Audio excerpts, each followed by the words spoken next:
discussion. There are a couple of questions that I have, if you'd indulge me.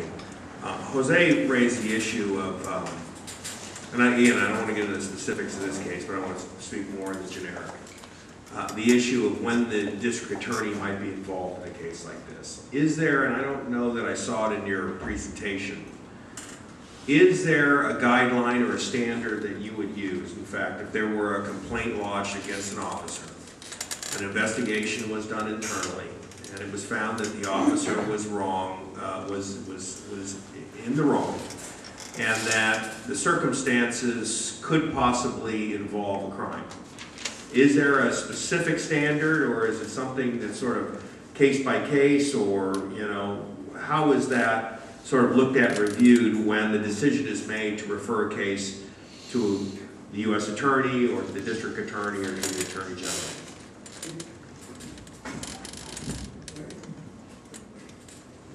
The short answer is if the elements of a crime are present on an allegation and it appears that there is evidence to support that those elements are there, it will be referred to the district attorney's office. We have referred cases to the district attorney's office before.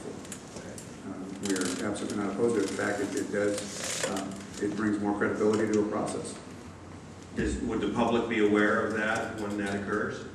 I don't know that the public would be aware of it. When you look at, for example, the extreme, the use of deadly force. Right. Any officer-involved shooting where a person is killed or injured as a result of the shooting, those are reviewed, every one of those is reviewed by the district attorney's office.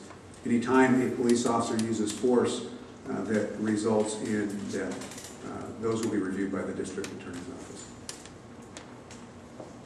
But in a situation where, and let's just be, like, again, very general about this, where an incident takes place, an officer is in error or is found to be liable, and if this same situation occurred between two private adults, you know, somebody was going to go to get arrested and go to jail. I mean, is that sort of the litmus test in which you look at it? Reviewed by the district attorney. Okay. The other thing is that I was, you know, and I was not aware of this 2001 report. Of course, I was not here. I recall as a citizen at Chula Vista the discussion relative to, you know, some concerns about having a police review board, and some people that wanted one. With respect to the 4 recommendations from the task force, how many of those have been implemented and continue to be in action today?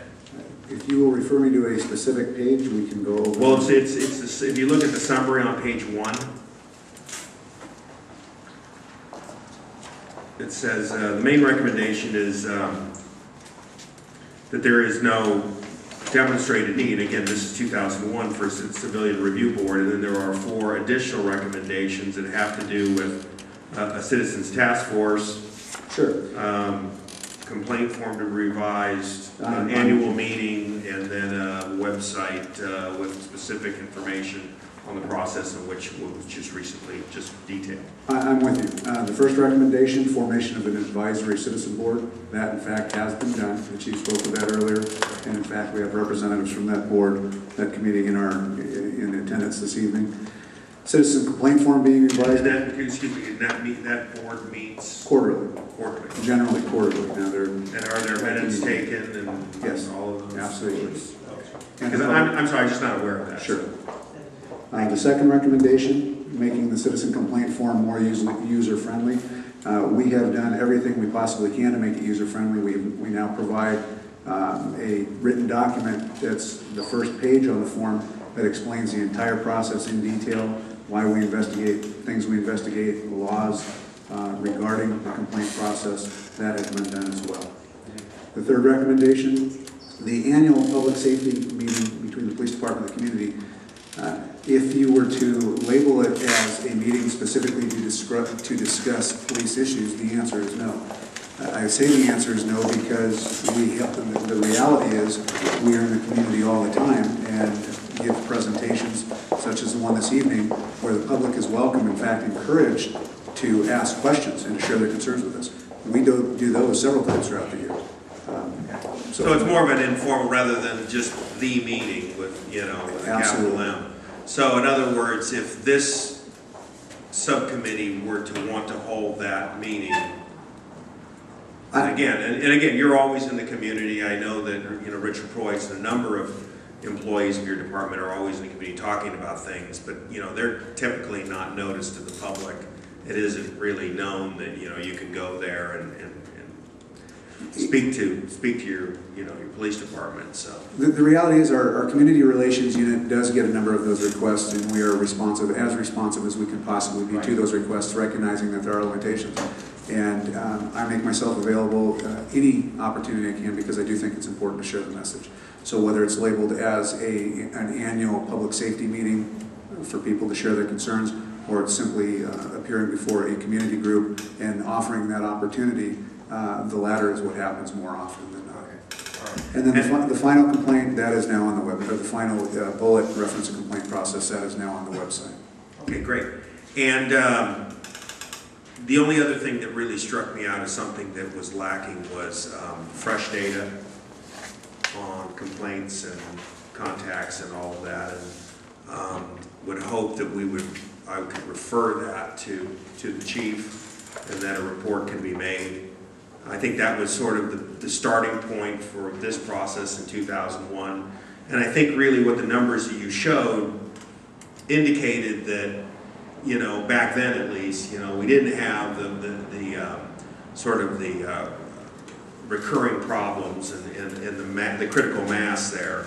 And again, not seeing any data for 7 years, it's hard to know whether the trend has changed. And I think it could probably answer a lot of questions if we really knew. Updating the presentation is not a concern. Really, the purpose for having that period there was it was collected at the time this report was. No, and I understand. I'm just looking at fresh data. Absolutely. Yeah. Absolutely. Okay, so we go ahead and make that referral. We can do that. We can get that provided to us. Thank you. Okay, we'll go ahead and make that information. We'll get that report hopefully within a month, a couple weeks, and then we'll make that available to the public. And then I'll have a discussion with Councilmember Ramirez, and we'll talk Jose and Norma, and we'll sort of see where we go from here. Okay? Because as I said, this is not the end. This is the beginning of this dialogue. And, you know, the police should, and our city should not be afraid of public participation, and the public shouldn't be afraid of our police. So that's why this has to continue. And I think it's part of this subcommittee to ensure that that occurs. So.